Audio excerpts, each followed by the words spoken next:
My father was, he is on the left here, my father was officer of the General Staff of the Soviet Army. He was inspector of land forces, Soviet troops stationed in countries like Mongolia, Cuba, East European countries. This is the picture taken at the entrance of my Institute of Oriental Languages. It's a part of Moscow State University. As every Soviet student, I was, quote-unquote, volunteering for harvesting grain in Kazakhstan.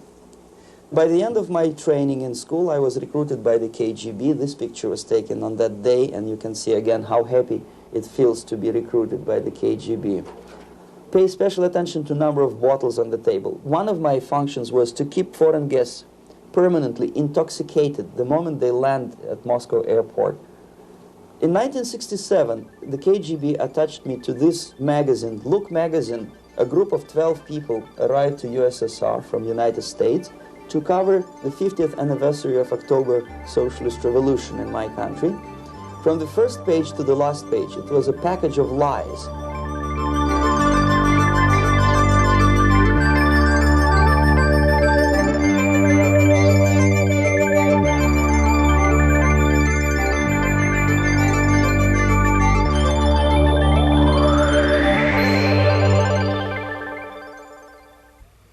Our conversation is with Mr. Yuri Alexandrovich Bezmenov. Mr. Bezmenov was born in 1939 in a suburb of Moscow. He was the son of a high-ranking Soviet Army officer. He was educated in the elite schools inside the Soviet Union and became an expert in Indian culture and Indian languages. He had an outstanding career with Novosti, which was the, and still is, I should say, the press arm or the press agency of the Soviet Union. It turns out that this is also a front for the KGB. One of his interesting assignments was to brainwash foreign diplomats when they visited Moscow. And he'll tell us a little bit about how they did this and how they planted information which eventually wound up in the press of the free world. He escaped to the West in 1970 after becoming totally disgusted with the Soviet system, and he did this at great risk to his life. He certainly is one of the world's outstanding experts on the subject of Soviet propaganda and disinformation and active measures. Mr. Bezmenov, I'd like to begin by having you tell us a little bit about some of your childhood memories. Well, the most vivid memory of my childhood was Second World War, or to be more precise, the end of the Second World War, when all of a sudden United States, from a friendly nation, which helped us to defeat Nazism, turned overnight into a deadly enemy. And it was very shocking because all newspapers were trying to present an image of belligerent, aggressive American imperialism. Most of the things that we were taught is that United States is aggressive power, which is just about to invade our beautiful, free, socialist country, that American CIA is dropping Colorado beetles on our beautiful potato fields to eliminate our crops, and each schoolboy had a picture of Colorado bug on the back page of his notebook, and we were instructed to go into collective fields to search for those little Colorado bugs. Of course, we couldn't find any, neither we could find many potatoes, and that was explained again by the encroachments of the decadent imperialist power. The anti-American paranoia, hysteria in the Soviet propaganda was to such of such a higher degree that many less skeptical people or less stubborn would really believe that United States is just about to invade our beautiful motherland, and some secretly hope that it will come true. That's interesting. Yes.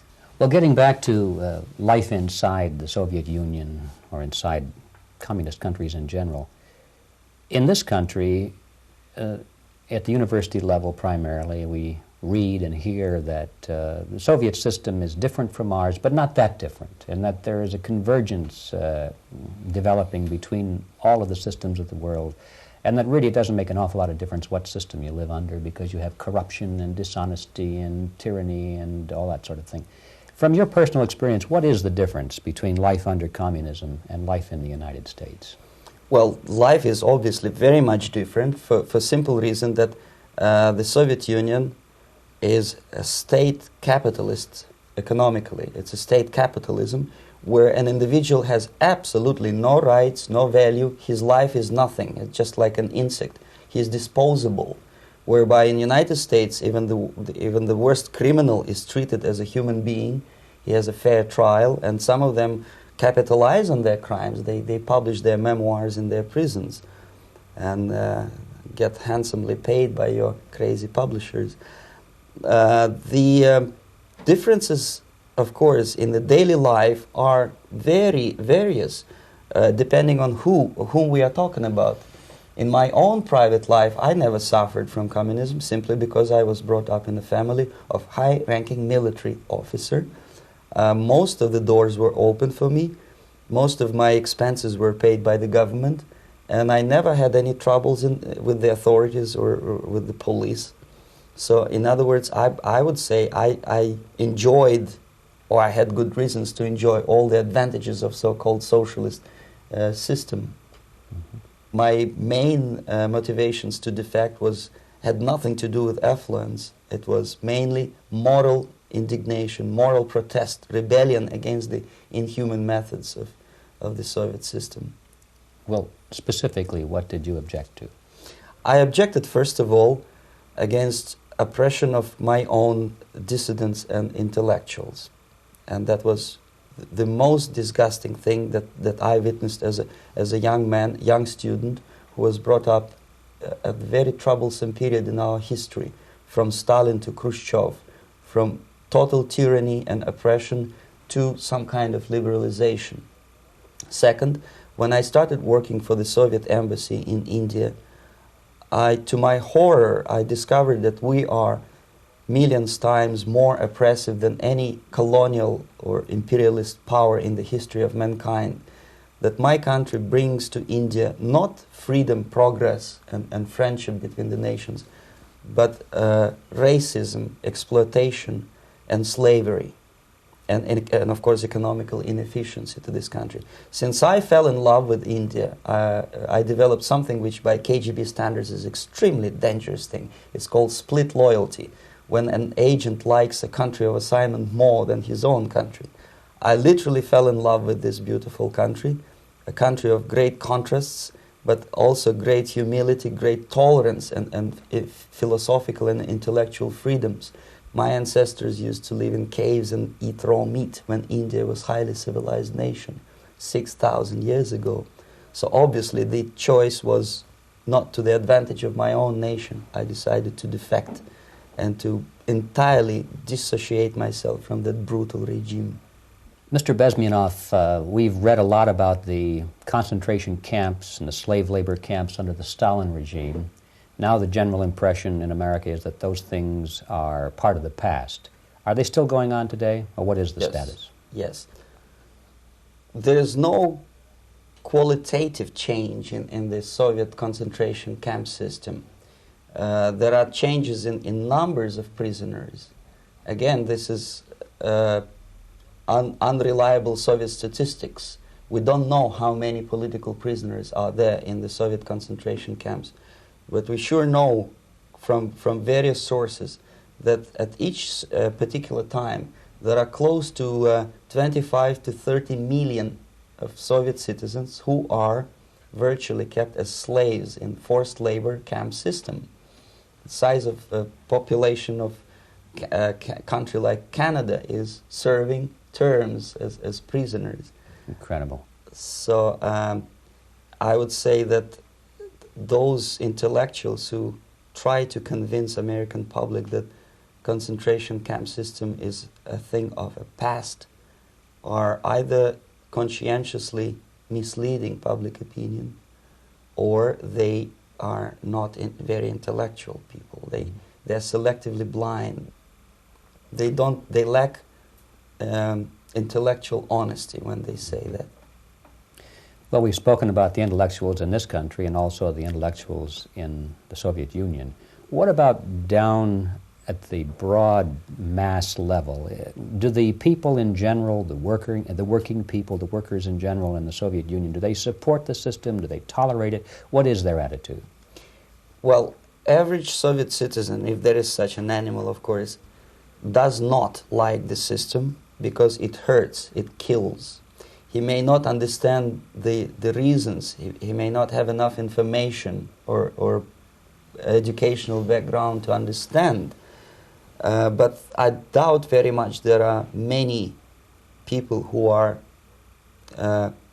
conscientiously supporting the Soviet system. There are not such people in USSR. Even those who have all the reasons to enjoy socialism, people like myself, who were a member of journalistic elite, they also hate system for different reasons, though. Not because they lack material affluence, but because they are unfree to think, they are in constant fear, duplicity, split personality.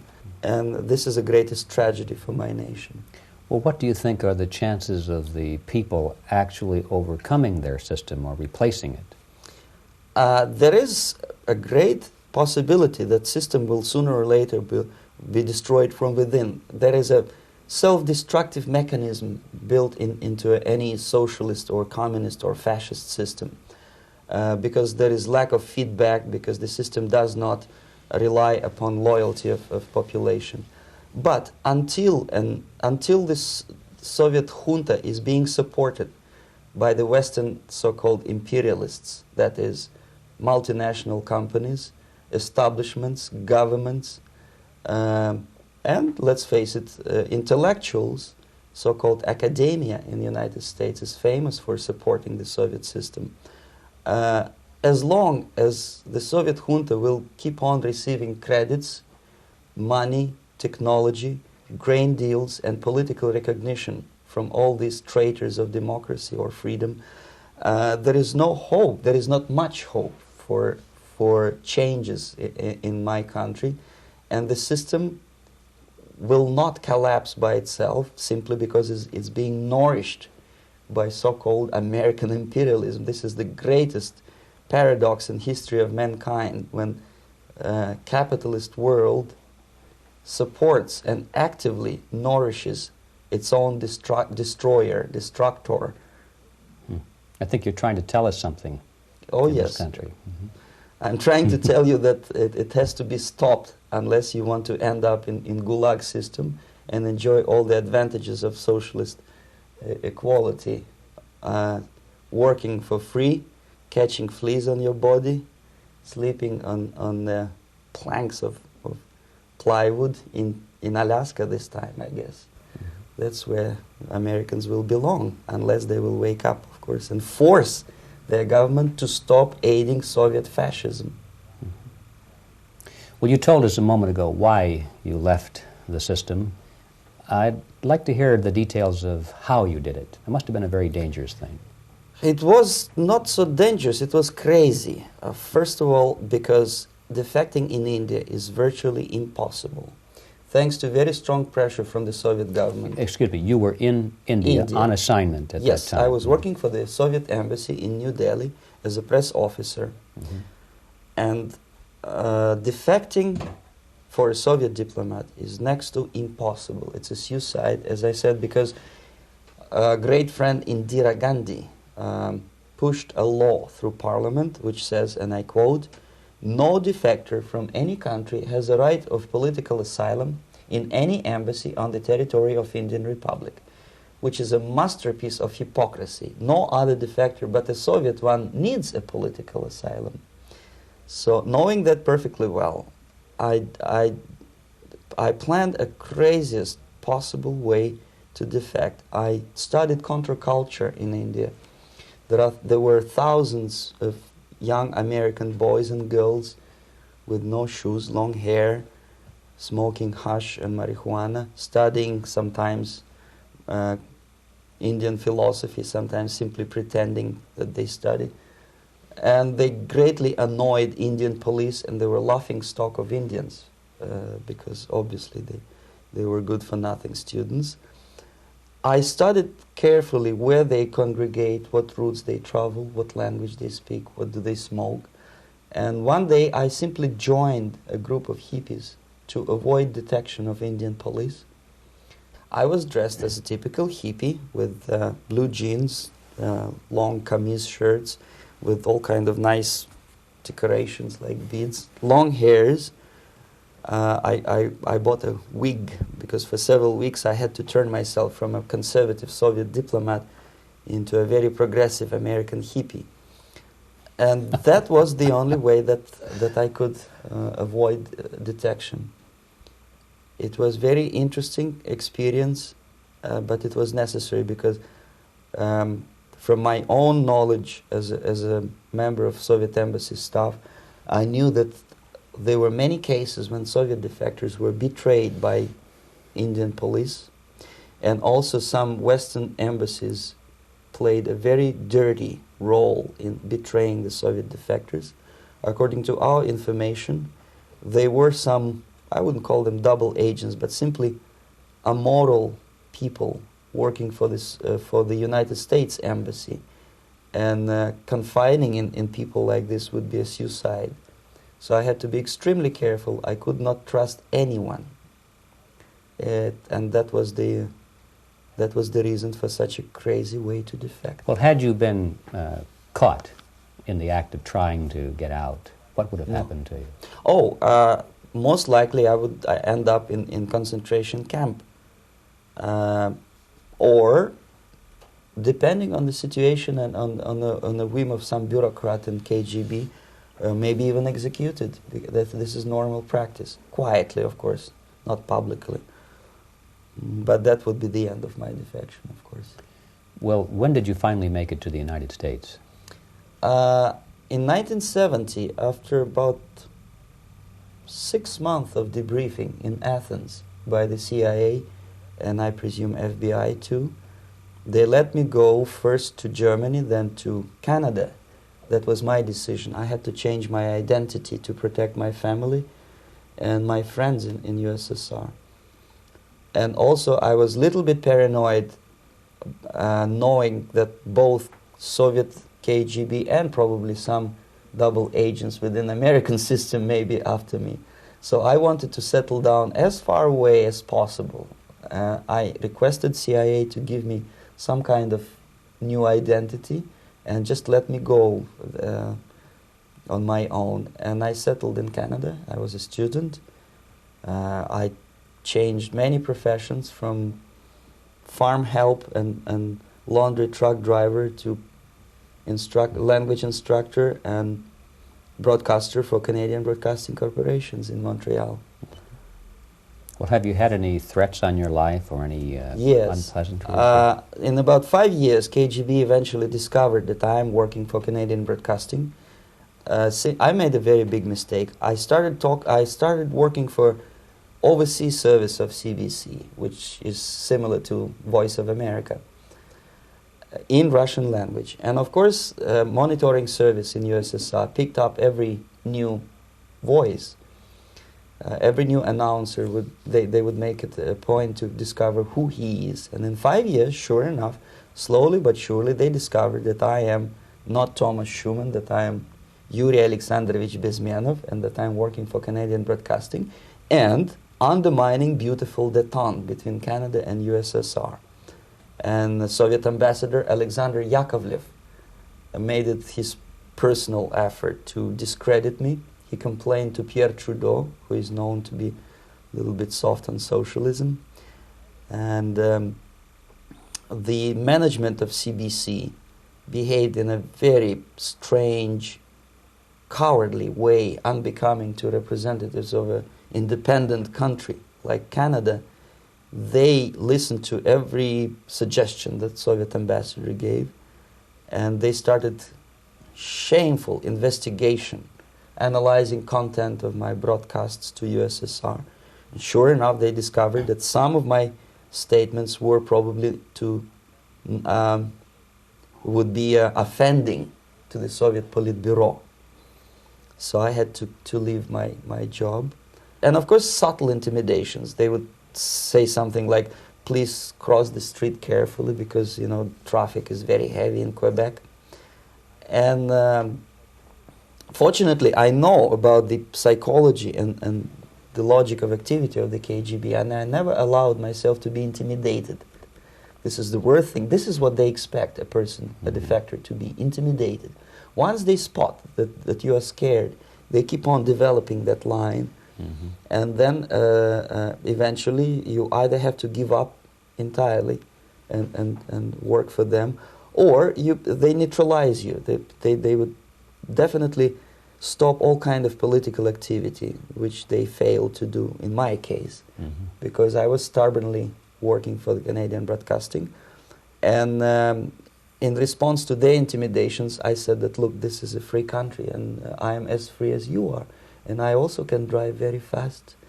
And gun control is not yet established in Canada, so I had a couple of good shotguns in my basement. So welcome to visit me someday with your Kalashnikovs machine guns. So obviously it didn't work. Intimidation didn't work. So they tried different approach, as I described. They approached on the highest level, on the level of Canadian bureaucracy. And on that level they were successful. On that level they were successful. On individual level they failed flat. Mr. Bezmenov has brought a series of slides with him that he has taken from the Soviet Union, and I think this is a good time to take a look at the slides. Yes. Now, the viewers will be able to see these slides as we talk about them. Yes, this is a collection of slides which are, some of them are snapshots from my family album, some of them are documents which I smuggled from the Soviet embassy, and some are reproductions from local mass media. I usually show them to establish my credibility as a defector. This is a picture of my native town, Mytishi, about 20 miles north from Moscow. Characteristically, there is a statue of Comrade Lenin in the central square. This is myself at the age of 7, again, characteristically, under the statue of Comrade Stalin, extending his friendly hand to peoples of the world. At that age, of course, I was still idealistically minded young communist, and I still believe that sooner or later things will go for better. But I realized that the system stinks, that something is fishy, and that ideology is fake, and the propaganda about advanced Soviet agriculture simply didn't meet the criteria of reality. If they talk about abundance of food and there is none in the stores, there must be something wrong. My father was, he is on the left here, my father was officer of the General Staff of the Soviet Army. He was inspector of land forces, Soviet troops stationed in countries like Mongolia, Cuba, East European countries. Were he alive today, most likely he would be inspecting Soviet troops in Nicaragua, Angola, and many other parts of the world. Fortunately, he died and he didn't see the disgrace, because deep inside he was a Russian patriot. He didn't like the idea of expanding Soviet military might, especially in the areas where we were not welcomed at all. Unlike many other military officers, he was reporting directly to the Minister of Defense, bypassing KGB and diplomatic service. In other words, he was a trusted military professional. And my impression that this type of people are much less hawkish and adventuristic than party bureaucrats in Kremlin. When American mass media describes Soviet military as potentially dangerous counterpart for Pentagon, I simply laugh, because I know better. I know that the most dangerous part of the Soviet power structures are not military at all. Most likely, if they come to power in my country, they'll be more sensible negotiators for nuclear disarmament and withdrawal of the Soviet troops from many parts of the world. But if someone from the party structure or the KGB structure were to give the orders for a military they have to obey, they yes, would follow, because they are professional military. But they, you see, the triangle of power and hate in USSR is the party at the top, the party elite, the oligarchy of the party, then the military and the KGB at the bottom. They hate each other, and the most hated triangle, the most hated corner of the triangle is the Communist Party bureaucrats. They are the most adventuristic, senile megalomaniacs. They can start war, I wouldn't be surprised. Not the military. They know what war is. Yes. At least my father did. This is the picture taken at the entrance of my Institute of Oriental Languages. It's a part of Moscow State University. I graduated in 1963. And I Now, excuse me, which one were you on? I am on the right. You're on the right. And on the left is my my schoolmate Vadim Smirnov, who later was a apparatchik in the Central Committee of the Soviet Union Communist Party. What is an apparatchik? It's a functionary, something like civil service in British Empire. Someone who is never fired from the service. He stays there internally. He may not be promoted too high, but he's a dependable bureaucrat who will stay forever. I studied not only languages, but also history, literature, even music. I'm on this picture. I'm trying to learn how to play Indian musical instrument.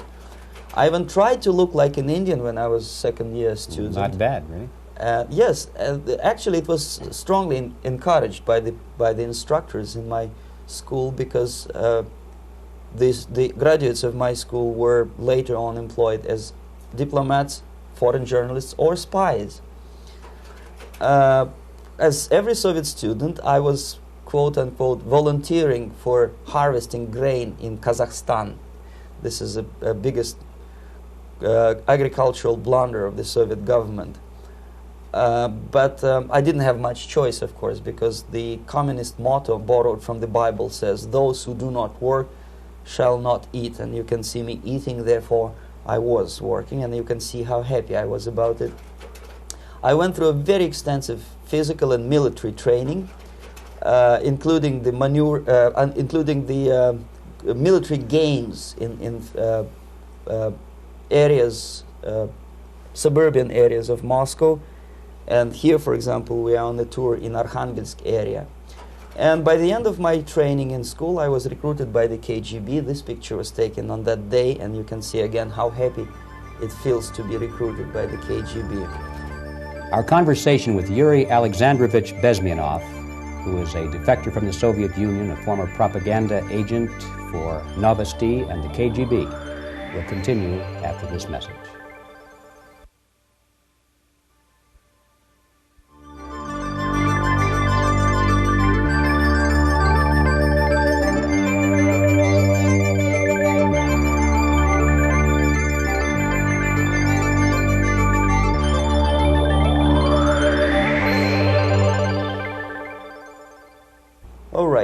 As every student in USSR, I went through very extensive physical and military training and civil defense training too. Unlike in the United States, where civil defense is virtually non-existent, zero. In USSR, every student, whatever his major subject, has to go through very extensive 4-year military and civil defense training. You can see me here with a group of students during one of the war games near Moscow.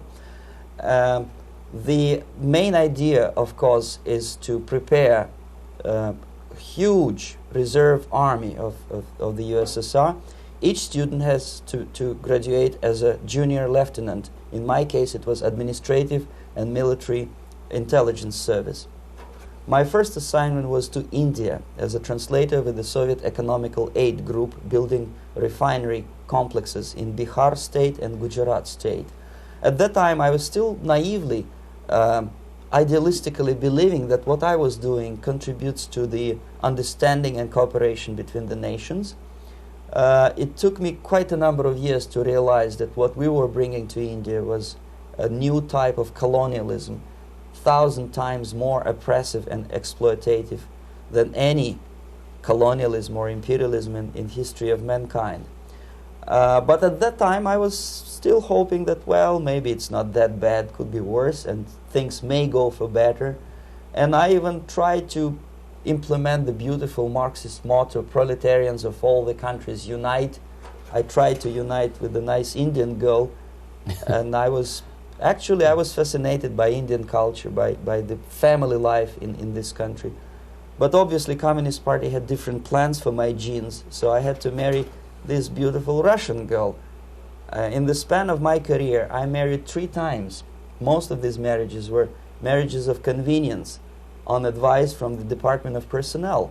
This is normal practice in USSR. When a Soviet citizen is assigned to a foreign job, he has to be married, either to keep family in USSR as hostages, or, if it's a convenience marriage like mine, so that the husband and wife are virtually informers on each other to prevent defection or contamination by decadent imperialist or capitalist ideas. In my case, I hated that girl so much that the moment I landed in Moscow, we were divorced, and I married later, second time. By the end of my first assignment in India, I was promoted to the position of public relation officer. You can see me here translating a speech by a Soviet boss. And you're on the right. I'm on the right here, yes. And it was, the occasion was commissioning of the refinery complex in Bihar, Barauni. Back in Moscow, I was immediately recruited by Novosti Press Agency, which is a propaganda and ideological subversion front for the KGB. 75% of the members of the Novosti are commissioned officers of the KGB. The other 25 are, like myself, co-opted agents who are assigned to specific operations. In this particular case, you can see me talking to students of Lumumba Friendship University in Moscow. This is a huge school under the direct control of the KGB and Central Committee, where future leaders of the so-called national liberation movements are being educated and selected carefully. And some of them have absolutely, this, for example, is a group of students from Lumumba. They don't look like students at all. They look more like military, and that's exactly what they were. They were dispatched back to their countries to be leaders of the so-called national liberation movements, or to be translated into normal human language, leaders of international terrorist groups. Another area of activity when I was working for the Novosti was to accompany groups of so-called progressive intellectuals, writers, journalists, publishers, teachers, professors of colleges. You can see me here in Kremlin. I'm second on the left, with a group of Pakistani and Indian intellectuals. Most of them pretended they don't understand that we are actually working on behalf of the Soviet government and the KGB. They pretended that they are actually being guests, VIP intellectuals, that they are treated according to their merits and their intellectual abilities. For us, they were just a bunch of political prostitutes to be taken advantage for various propaganda operations. Therefore, you can see perfectly well the senior colleague of mine on the left doesn't really have that much respect on his face, and myself with a very skeptical smile, typical KGB sarcastic smile, anticipating another victim of ideological brainwashing. This is how a typical conference in Novosti headquarters in Moscow looked like. Sitting in the middle is Boris Burkov, the then director of Novosti Press Agency, high-ranking party bureaucrat in the Department of Propaganda. I am standing next to a famous Indian poet, Sumitranandan Pant. He was famous because he was an author. He was the author of a famous poem titled Rhapsody to Lenin. That's why he was invited to USSR, and everything was paid by the Soviet government. Pay special attention to number of bottles on the table. This is one of the ways to kill the awareness or curiosity of foreign journalists. One of my functions was to keep foreign guests permanently intoxicated the moment they land at Moscow airport. I had to take them to the VIP lounge and toast to friendship and understanding between the nations of the world. Glass of vodka, then a second glass of vodka. And in no time, my guests would be feeling very happy. They would see everything in kind of pink, nice color. And that's the way I had to keep them permanently for the next 15 or 20 days. At a certain point in time, I had to withdraw alcohol from them so that some of them, who are the most recruitable, would feel a little bit shaky, guilty, trying to remember what they were talking last night. That's the time to approach them with all kind of nonsense, such as joint communique or statement for Soviet propaganda. That's the time they are the most flexible. And of course, what they didn't understand, they didn't realize or pretended not to realize, that myself, who was drinking together with them, was not drinking at all. I had ways to get rid of alcohol through various techniques, including special pills which were given to me by my colleagues. But they were taking it seriously. In other words, they would consume quite large volumes of alcohol and feel quite uneasy next morning. In 1967, the KGB attached me to this magazine, Look magazine. A group of 12 people arrived to USSR from United States to cover the 50th anniversary of October Socialist Revolution in my country. From the first page to the last page, it was a package of lies, propaganda cliché, which were presented to American readers as opinions and deductions of American journalists. Nothing could be far from truth. These were not opinions. They were not opinions at all. They were the clichés which the Soviet propaganda wants American public to think that they think.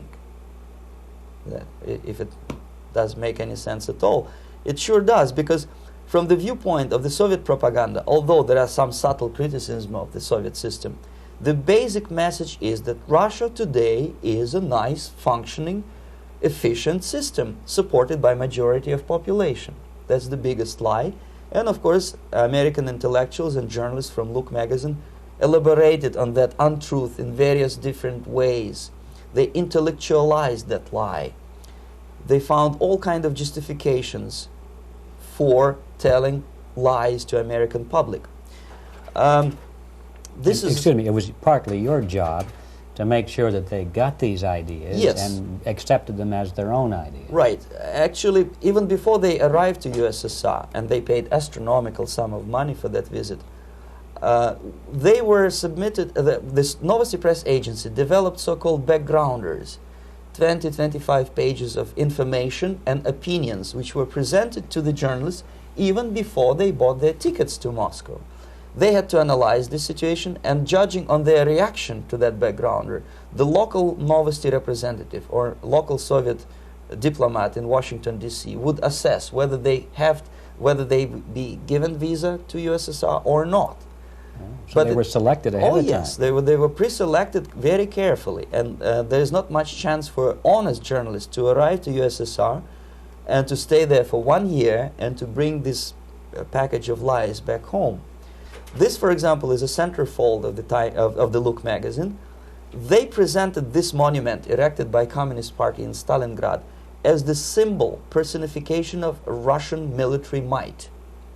And they said in the article, which is published on the site, that Soviets are very proud of the victory in the Second World War. This is another big myth, a lie. No sensible people would be proud to lose 20 millions of their countrymen in a war which was started by Genoese Hitler and Comrade Stalin and paid by American multinationals. Most of the Soviet citizens look at this type of monuments with disgust and sorrow, because every family lost father, brother, sister, or child in the Second World War. Yet American journalists who were trying to appease, to please their hosts, presented this picture on the centerfold as the symbol and personification of Soviet national, they call it Russian national spirit. And it was greatest misconception and a very tragic misunderstanding. Of course, Look magazine was not distributed in USSR. The main audience was in United States. But I presume that many Americans, millions of Americans who were reading Look magazine at that time, had absolutely wrong idea about the sentiments of my nation, about what the Soviets are proud of and what they hate. This is a group, you see the same lady with the sword in Stalingrad. This is the group of journalists. Myself is in the center with the same devilish smile. And Mr. Philip Harrington is on the extreme left there with his camera.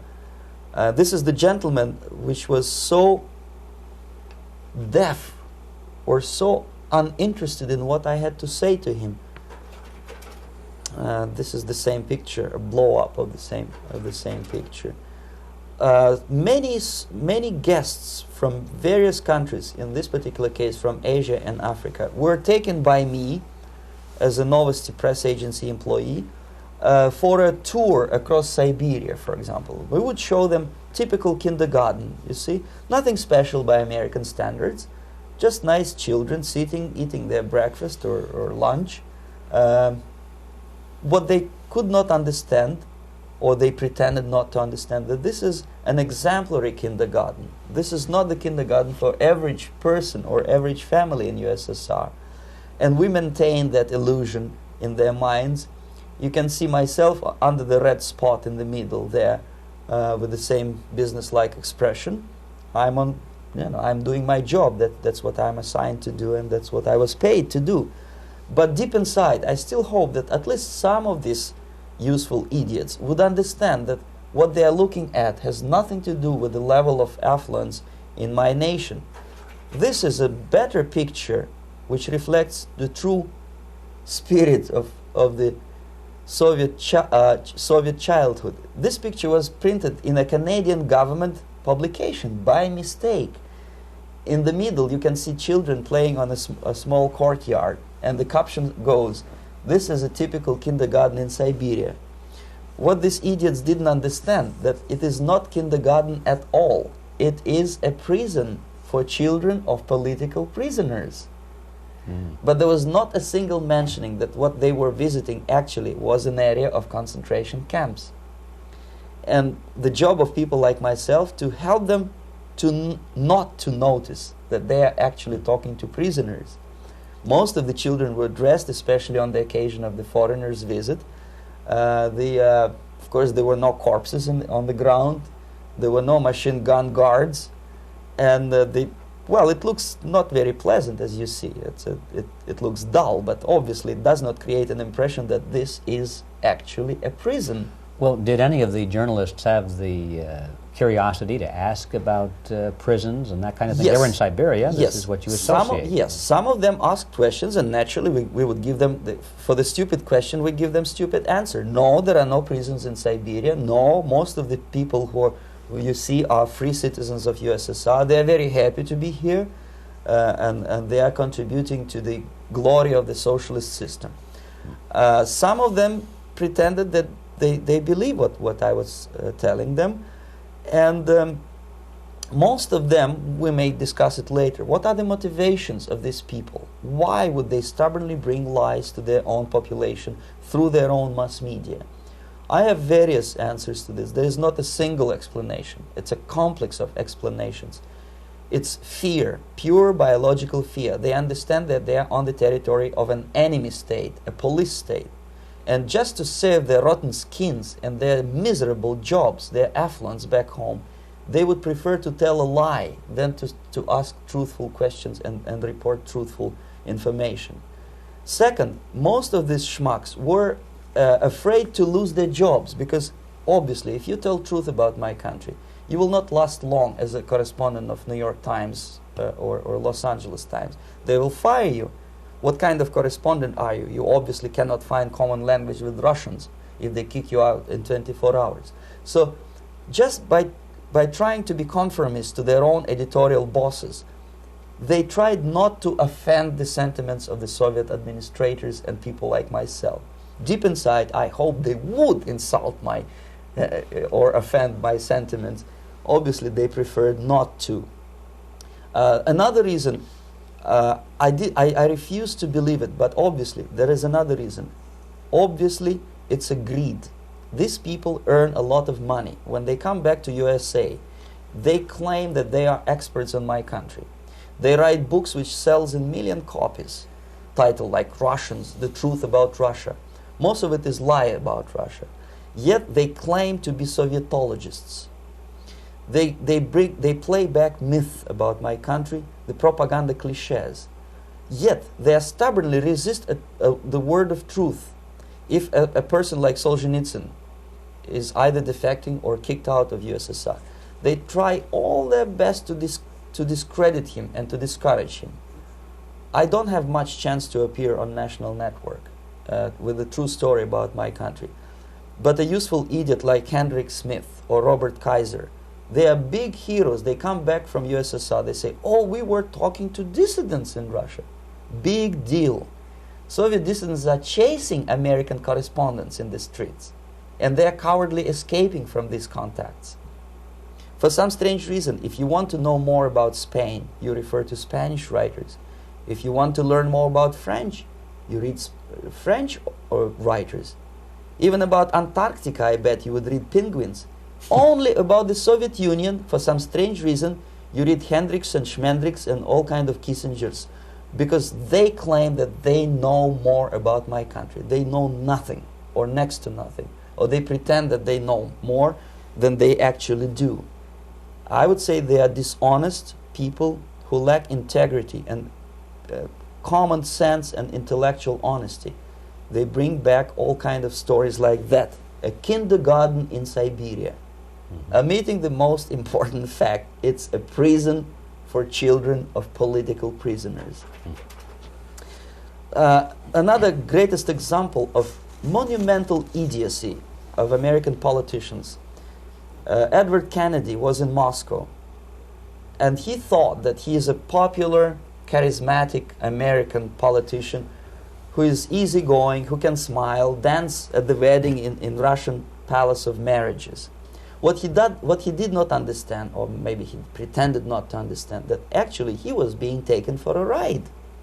This is a staged wedding, especially to impress foreign media or useful idiots like Ed Kennedy. Most of the guests there, they had security clearance, and they were instructed what to say to foreigners. This is exactly what I was doing. You can see me in the same damn wedding palace in Moscow where Ed Kennedy was dancing here. You see, smiling. He thinks he's very smart. From the viewpoint of Russian citizens who observe this idiocy, he's narrow-minded, egocentrical idiot who tries to earn his own popularity through participation in propaganda farces like this. Here you can see myself. On the right, again, exemplary Soviet bride. On the left, 3 journalists from various countries, Asia, Africa, and Latin America. Obviously, they enjoying the situation. They will go back home and write the reports. We were present on a regular Soviet wedding. They were not present on a regular Soviet wedding. They were present, they were parts of a farce, of a circus performance. Another thing which I had to sometimes risking my life to explain to foreigners. Time magazine, for example, is very critical of South African racist regime. The whole article was dedicated to the shameful internal passport system where blacks are not allowing to live with whites. For some strange reason, for the last 14 years since my defection, nobody wanted to pay attention to my passport. This is my passport. It also shows my nationality, and it has a police rubber stamp, which is called propiska in Russian language, which assigns me to a certain area of residence. I cannot leave that area, same way as this black man cannot leave the area in South Africa. Yet we call South African government racist regime. Not a single Jane Schmonda or Fonda is brave enough, courageous enough to come to media and say, look, this is what happens in USSR. I send a copy of my passport to many American liberals and civil rights defenders and all the other useful idiots. They never bothered to answer me back. This shows what kind of integrity, what kind of honesty these people are. They're a bunch of hypocrites because they don't want to recognize a good example of racism in my country. This is the first stage of befriending a professor. You can see myself on the left with the same James Bond smile. On the right is my KGB supervisor, Comrade Leonid Mitrokhin, and in the middle a professor of political science in Delhi University. The next stage would be to invite him to a gathering of Indo-Soviet Friendship Society. There he is sitting next to his wife before he is being sent to USSR for free trip. Everything is paid by the Soviet government. He was made to believe that he is invited to USSR because he is a talented, sober-thinking intellectual. Absolutely false. He is invited because he is a useful idiot, because he would agree and subscribe to most of the Soviet propaganda cliché. And when he is coming back to his own country, he is going for years and years to teach the beauties of Soviet socialism to newer and newer generations of his students, thus promoting the Soviet propaganda line. The KGB was even curious about this gentleman. It may look innocent. Maharishi Mahesh Yogi, a great spiritual leader, or maybe a great charlatan and crook, depending on from which side you are looking at him. Beatles were trained at his ashram in Hardwar in India how to meditate. Mia Farrow and other useful idiots from Hollywood visited his school, and they returned back to United States absolutely zonked out of their minds with marijuana, hashish, and crazy ideas of meditation. To meditate, in other words, to isolate oneself from the current social and political issues of your own country, to get into your own bubble, to forget about troubles of the world. Obviously, KGB was very fascinated with such a beautiful school, such a brainwashing center for stupid Americans. I was dispatched by the KGB to check what kind of VIP Americans attend this school. That's you on the left. Yes, I'm on the left. I was trying to get enrolled in that school. Unfortunately, the Maharishi Mahesh Yogi asked too much. He wanted $500 American for enrollment. But my function was not actually to get enrolled in the school. My function was to discover what kind of people from United States attend this school. And we discovered that, yes, there are some influential members of family, public opinion makers of United States, who come back with the crazy stories about Indian philosophy. Indians themselves look upon them as idiots, useful idiots. To say nothing about KGB, who looked at them as extremely naive, misguided people. Obviously, a VIP, say a wife of a congressman, or a prominent Hollywood personality, after being trained in that school, is much more instrumental in the hands of manipulators of public opinion and KGB than a normal person who understands, who looks through this type of fake religious training. Why would they be more susceptible to manipulation? I just mentioned that because, you see, a person who is too much involved in introspective meditation. You see, if you carefully look what Maharishi Mahesh Yogi is teaching to Americans, is that most of the problems, most of the burning issues of today can be solved simply by meditating. Don't rock the boat. Don't get involved. Just sit down, look at your navel, and meditate. And the things, due to some strange logic, due to cosmic vibration, will settle down by themselves. This is exactly what the KGB and Marxist-Leninist propaganda wants from Americans, to distract their opinion, attention, and mental energy from real issues of United States into a non-issues, into a non-world, non-existent harmony. Obviously, it's more beneficial for the Soviet aggressors to have a bunch of duped Americans than Americans who are self-conscious, healthy, physically fit, and alert to the reality. Maharishi Mahesh Yogi obviously is not on the payroll of the KGB. But whether he knows it or not, he contributes greatly to demoralization of American society. And he's not the only one. There are hundreds of those gurus who come to your country to capitalize on naivete and stupidity of Americans. It's a fashion. It's a fashion to meditate. It's a fashion not to be involved. So obviously, you can see that if KGB were that curious, if they paid my trip to Hardwar, if they assigned me to that strange job, obviously they were very much fascinated. They were convinced that that type of brainwashing is very efficient and instrumental in demoralization of the United States.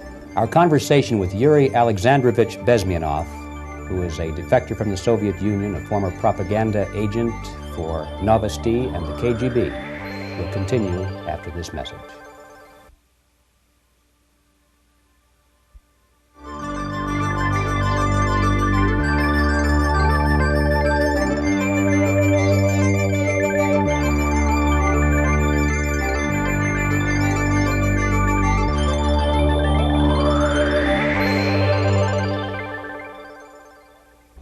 This picture shows the part of the building of USSR embassy, and my supervisors. On the left is Comrade Mehdi, an Indian communist, and on the right, Comrade Mitrokhin, my supervisors in the secret department of research and counter-propaganda. It has nothing to do with either research or counter-propaganda. Most of the activity of that department was to compile huge volume of information on individuals who were instrumental in creating public opinion. Publishers, editors, journalists, actors, educationalists, professors of political science, members of parliament, representatives of business circles. Most of these people were divided roughly in two groups. Those who would toe the Soviet foreign policy, they would be promoted to the positions of power through media and public opinion manipulation. Those who refused the Soviet influence in their own country would be character assassinated or executed physically come revolution. Same way as in the small town of Hue in South Vietnam, several thousands of Vietnamese were executed in one night when the city was captured by Viet Cong for only 2 days. And American CIA could never figure out how could possibly communists know each individual, where he lives, where to get him, and would be arrested in one night, basically in some 4 hours before dawn, put on a van, taken out of the city limits and shot. The answer is very simple. Long before communists occupied the city, there was extensive network of informers, local Vietnamese citizens, who knew absolutely everything about people who are instrumental in public opinion, including barbers and taxi drivers. Everyone who was sympathetic to the United States was executed. Same thing was done under the guidance of the Soviet embassy in Hanoi, and same thing I was doing in New Delhi. To my horror, I discovered that in the files where people were doomed to execution, there were names of pro-Soviet journalists with whom I was personally friendly. Pro-Soviet? Yes. They were idealistically minded leftists who made several visits to USSR, and yet the KGB decided that come revolution or drastic changes in political structure of India, they will have to go. Why is that? Because they know too much. Simply because, you see, the useful idiots, the leftists who are idealistically believing in the beauty of Soviet socialist or communist or whatever system, when they get disillusioned, they become the worst enemies. That's why my KGB instructors specifically made the point, never bother with leftists. Forget about these political prostitutes. Aim higher. This was my instruction. Try to get into large circulation, established conservative media. Rich, filthy rich movie makers, intellectuals, so-called academic circles. Cynical, egocentric people who can look into your eyes with angelic expression and tell you a lie. These are the most recruitable people, people who lack moral principles, who are either too greedy or too suffer from self-importance. They feel that they matter a lot. These are the people who KGB wanted very much to recruit. But to eliminate the others, to execute the others, don't they serve some purpose? Wouldn't they be the ones they rely on? They serve purpose only at the stage of destabilization of a nation. For example, your leftists in the United States, all these professors and all these beautiful civil rights defenders, they are instrumental in the process of the subversion only to destabilize the nation. When their job is completed, they are not needed anymore. They know too much. Some of them, when they get disillusioned, when they see that Marxist-Leninists come to power, obviously they get offended. They think that they will come to power. That will never happen, of course. They will be lined up against the wall and shot. But they may turn into the most bitter enemies of Marxist-Leninists when they come to power. And that's what happened in Nicaragua. You remember most of these former Marxist-Leninists were either put to prison or one of them split, and now he's working against Sandinistas. It happened in Grenada when Maurice Bishop was already a Marxist. He was executed by a new Marxist who was more Marxist than this Marxist. Same happened in Afghanistan when first there was Taraki, he was killed by Amin, then Amin was killed by Babrak Karmal with the help of KGB. Same happened in Bangladesh when Mujibur Rahman, very pro-Soviet leftist, was assassinated by his own Marxist-Leninist military comrades. It's the same pattern everywhere. The moment they serve their purpose, all the useful idiots are either be executed entirely, all the idealistically minded Marxists, or exiled or put in prisons, like in Cuba. Many former Marxists are in Cuba, in prison. So most of the Indians who were cooperating with the Soviets, especially with our Department of Information of the USSR Embassy, were listed for execution. And when I discovered that fact, of course I was sick. I was mentally and physically sick. I thought that I'm going to explode one day during the briefing at the ambassador's office. I would stand up and say something that we are basically a bunch of murderers. That's what we are. It has nothing to do with friendship and understanding between the nation and blah, blah, blah. We are murderers. We behave as a bunch of thugs in a country which is hospitable to us, a country which with ancient traditions. But I did not defect. I tried to get the message across. To my horror, nobody wanted even to listen, least of all to believe what I had to say. And I tried all kinds of tricks. I would leak information through letters or lost documents or something like that. And still I got no message. The message was not published, even in the conservative mass media of India. The immediate impulse to defect was Bangladesh crisis, which was described by American correspondents as Islamic grassroots revolution, which is absolute baloney.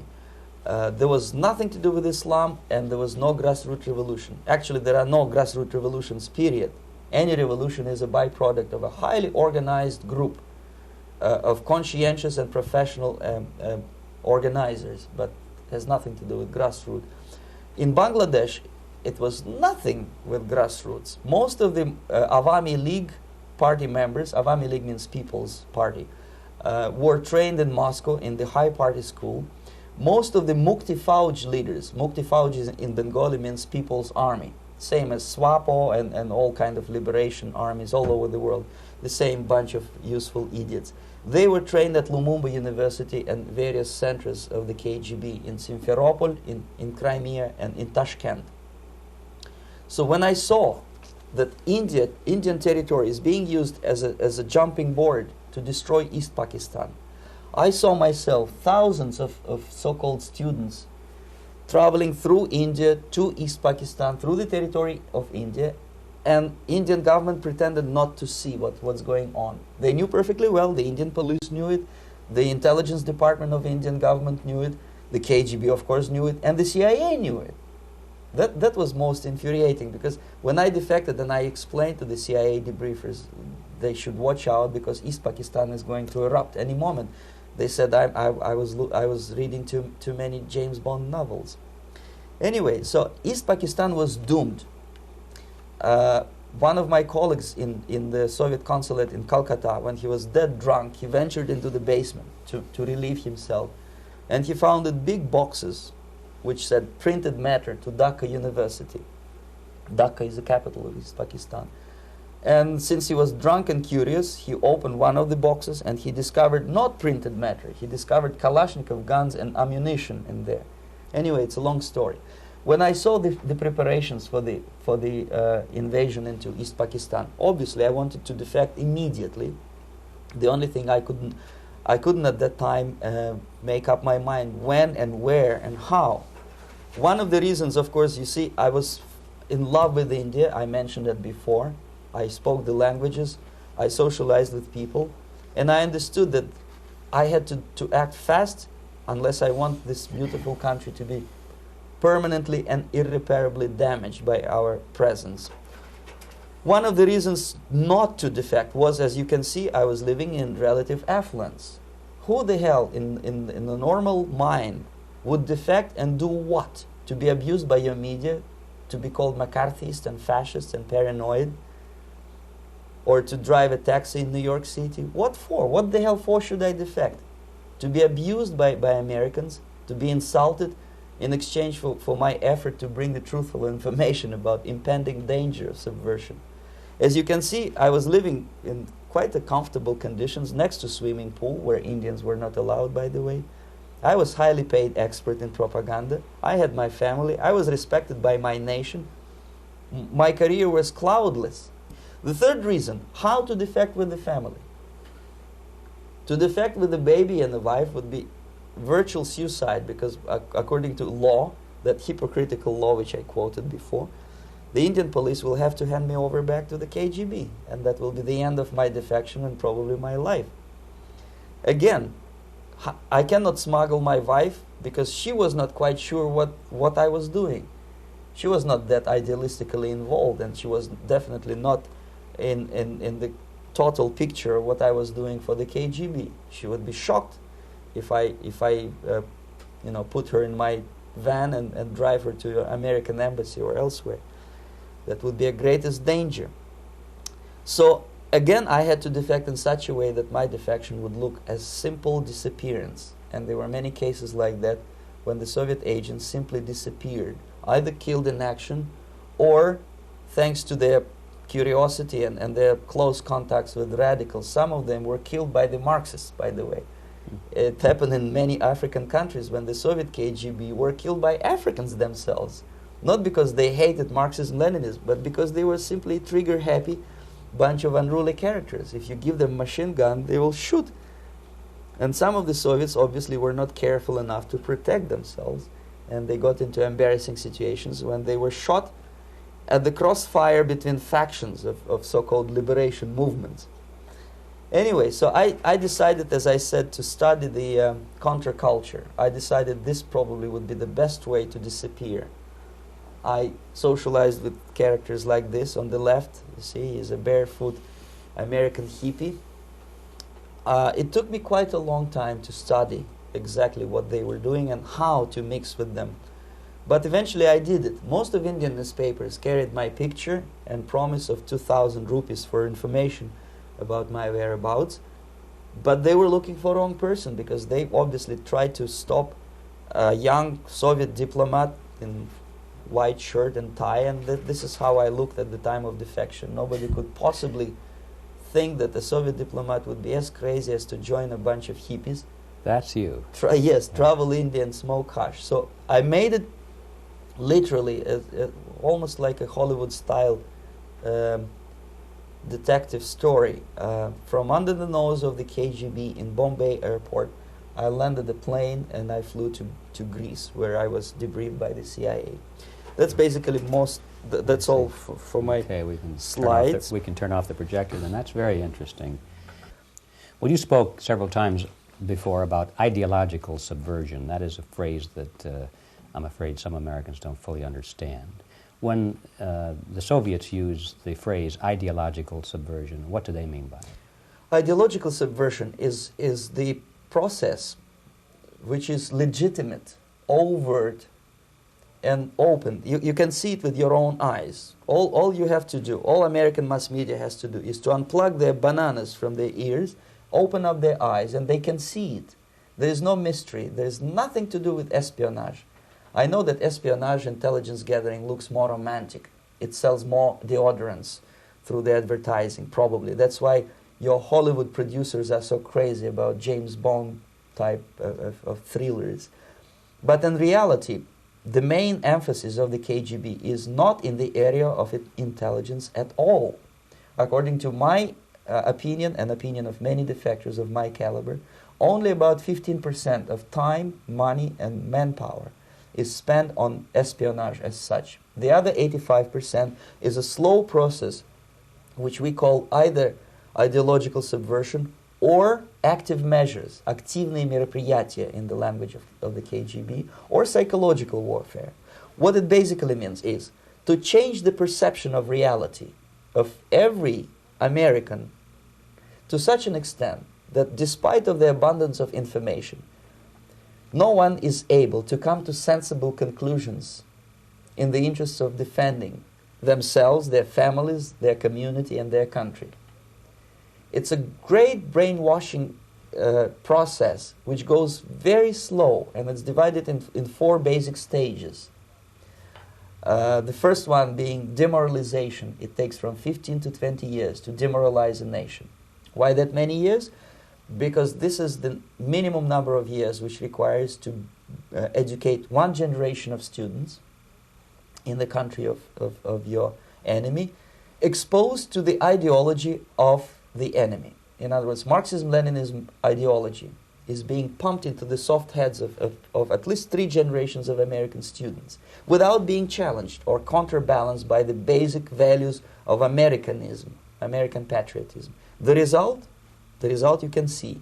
Most of the people who graduated in the 60s, dropouts or half-baked intellectuals, are now occupying the positions of power in the government, civil service, business, mass media, educational system. You are stuck with them. You cannot get rid of them. They are contaminated. They are programmed to think and react to certain stimuli in a certain pattern. You cannot change their mind, even if you expose them to authentic information, even if you prove that white is white and black is black. You still cannot change the basic perception and the logic of behavior. In other words, these people, the process of demoralization is complete and irreversible. To get rid of society of these people, you need another 20 or 15 years to educate a new generation of patriotically minded and common sense people who would be acting in favor and in the interests of the United States society. And yet these people who've been programmed and, as you say, in place and Yes. who are favorable to an opening with the Soviet concept, these are the very people who would be marked for extermination in this country? Most of them, yes. Simply because the psychological shock when they will see in future what the beautiful society of equality and social justice means in practice, obviously they will revolt.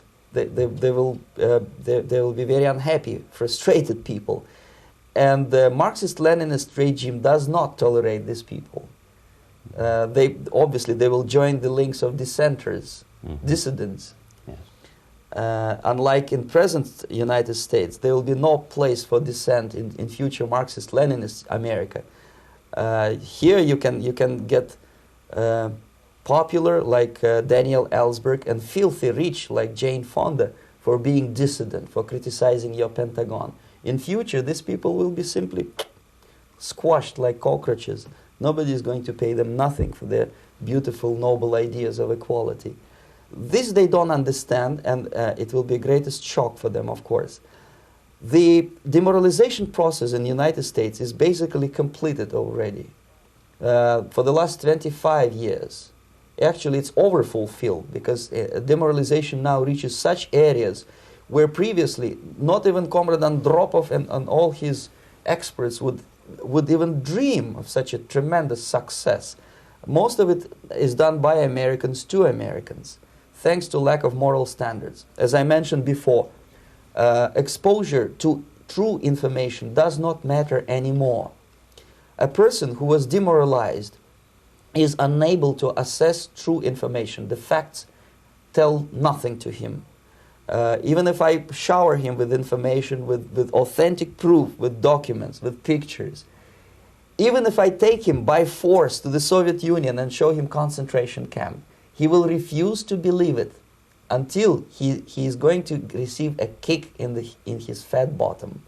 When a military boot crashes his balls, then he will understand, but not before that. That's the tragic of the situation of demoralization.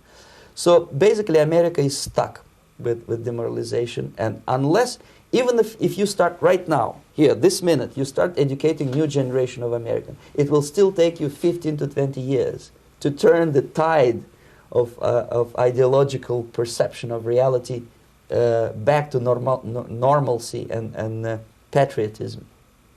The next stage is destabilization.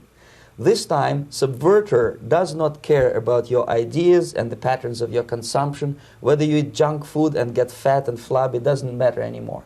This time, and it takes only from 2 to 5 years to destabilize a nation, what matters is essentials: economy, foreign relations, defense systems. And you can see it quite clearly that in some areas, in such sensitive areas as defense and economy, the influence of Marxist-Leninist ideas in the United States is absolutely fantastic. I could never believe it 14 years ago when I landed in this part of the world, that the process will go that fast.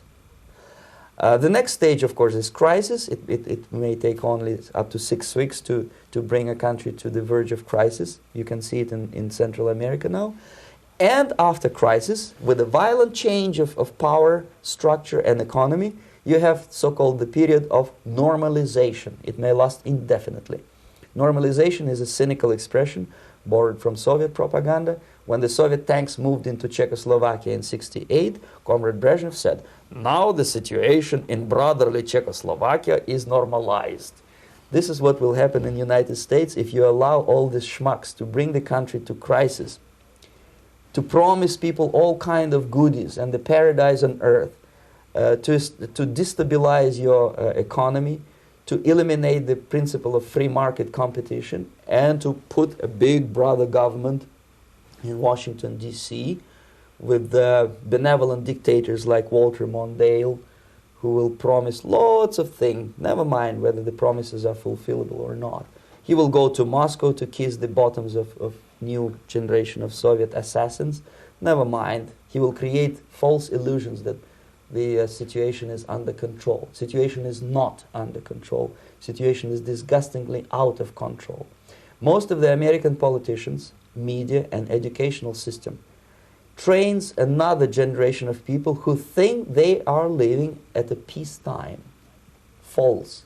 United States is in the state of war, undeclared total war against the basic principles and the foundations of this system. And the initiator of this war is not Comrade Andropov, of course. It's the system. However ridiculous it may sound, the world communist system or the world communist conspiracy, whether I scare some people or not, I don't give a hoot. If you are not scared by now, nothing can scare you. But you don't have to be paranoid about it. What actually happens now, that unlike myself, you have literally several years to live on unless the United States wake up. The time bomb is ticking. With every second, the disaster is coming closer and closer. Unlike myself, you will have nowhere to defect to, unless you want to live in Antarctica with penguins. This is it. This is the last country of freedom and possibility. Okay, so what do we do? What is your recommendation to the American people? Well, the immediate thing that comes to my mind is, of course, there must be a very strong national effort to educate people in the spirit of real patriotism, number one. Number two, to explain them the real danger of socialist, communist, whatever, welfare state, big brother government. If people will fail to grasp the impending danger of that development, nothing ever can help United States. You may kiss goodbye to your freedom, including freedoms to homosexuals, to prison inmate. All this freedom will vanish, evaporate in 5 seconds, including your precious lives. The second thing, the moment at least part of United States population is convinced that the danger is real, they have to force their government. And I'm not talking about sending letters, signing petitions, and all this beautiful, noble activity. I'm talking about forcing United States government to stop aiding communism. Because there is no other problem more burning and urgent than to stop the Soviet military-industrial complex from destroying whatever is left of the free world. And it is very easy to do. No credits, no technology, no money, no political or diplomatic recognition, and of course no such idiocy as grain deals to USSR. The Soviet people, 270 millions of Soviets, will be eternally thankful to you if you stop aiding a bunch of murderers who sit now in Kremlin and whom President Reagan respectfully calls government. They do not govern anything, least of all such complexity as the Soviet economy. So basic, two very simple, maybe too simplistic answers or solutions, but nevertheless they are the only solutions. Educate yourself. Understand what's going on around you. You are not living at the time of peace. You are in a state of war. And you have precious little time to save yourself.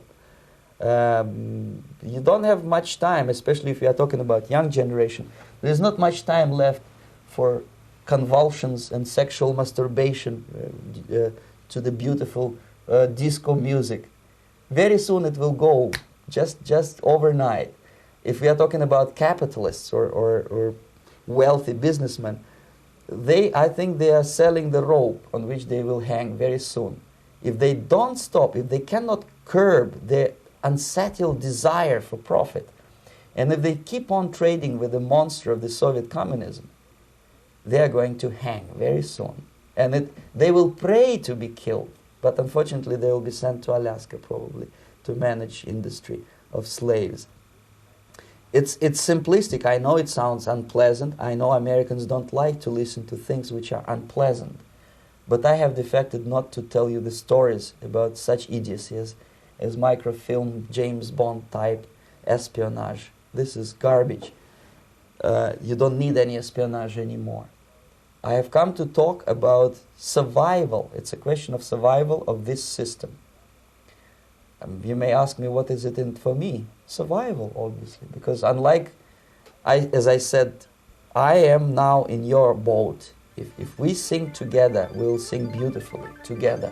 There is no other place on this planet to defect to.